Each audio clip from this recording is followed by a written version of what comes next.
बिस्मिल्लाहिर्रहमानिर्रहीम। नस्रुल्लाह व फतहुन करीब। ये हम दुआ हमेशा मांगते रहे हैं और अब इसकी हमें बहुत ज़्यादा ज़रूरत है कि अल्लाह ताला हमें फ़तह याब करे। और ये जो हिंदुस्तान ने रात की तारीकी में, अंधेरे में हम पे बुज़दिलाना हमले किए, और क्यों बुज़दिलाना है मैं आपको उसकी वजह बताऊंगा।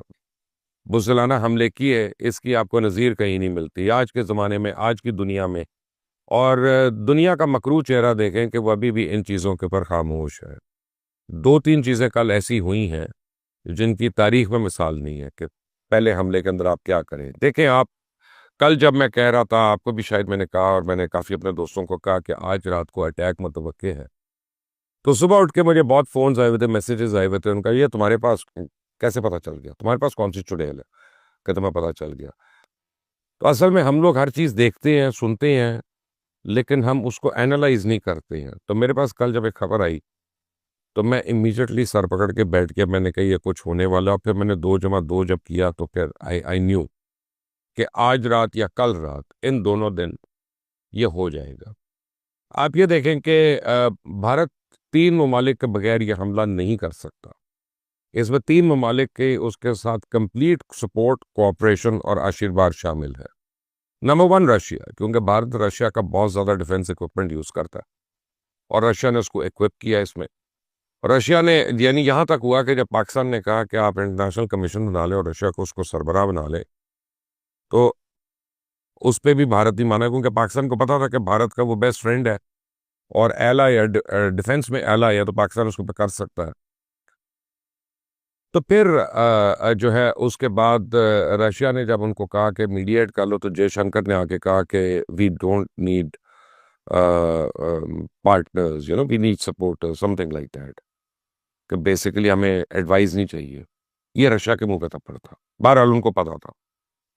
दूसरे 2 ममालिक, फ्रांस इसमें बिल्कुल शामिल था, क्योंकि फ्रेंच गवर्नमेंट का बहुत स्टेक्स थे। रफाइल उड़ रहे थे पहली बारी, और पहली बारी फ्रेंच जहाज जो है, यूरोपियन टेक्नोलॉजी जो है, वो चाइनीज टेक्नोलॉजी के आमने सामने थी।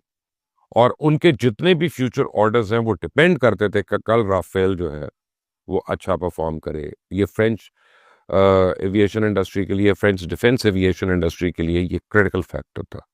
और डसॉल्ट एविएशन जो है वो आपको पता है उसके मैन्युफैक्चरर है।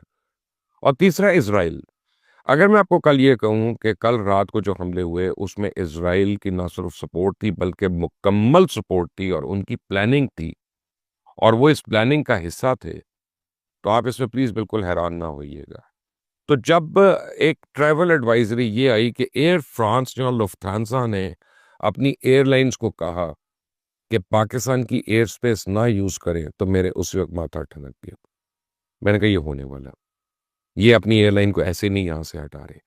लेकिन जो बहुत बड़ी गलत हरकत की हिंदुस्तान ने और उसके दीगर हामियों ने, वो ये कि उन्होंने उसको इंटरनेशनली लोगों को बताया नहीं, ना ऐसा को, ना FAA को, ना किसी और को। यानी जिस वक्त भारतीय मिसाइल्स पाकिस्तान में दाखिल हुए हैं, 57 इंटरनेशनल एयरलाइंस के एयरक्राफ्ट पाकिस्तान की एयर स्पेस में उड़ रहे थे। आप पाकिस्तान के जहाज़ों को छोड़ दें कि हमारी लोकल एयरलाइंस के कौन कौन से जहाज थे, लेकिन 57 इंटरनेशनल एयरलाइंस जो थी या उनके एयरक्राफ्ट जो थे, हजारों पैसेंजर्स जो थे, आप ये समझे कि वो मिसाइलों के बीच में से निकले हैं इधर से। और ये कितनी खतरनाक बात है कि आप उन मासूम लोगों को भी नहीं बख्श रहे। पहले आपको मैं एक बात का जवाब दे दूं, क्या ये खत्म हो गया? जवाब है नहीं। क्या अभी और होना है? जवाब है हाँ। क्या होना है? पाकिस्तान ने करना है अब जो भी करना है, लेकिन उसके ऊपर आते हैं।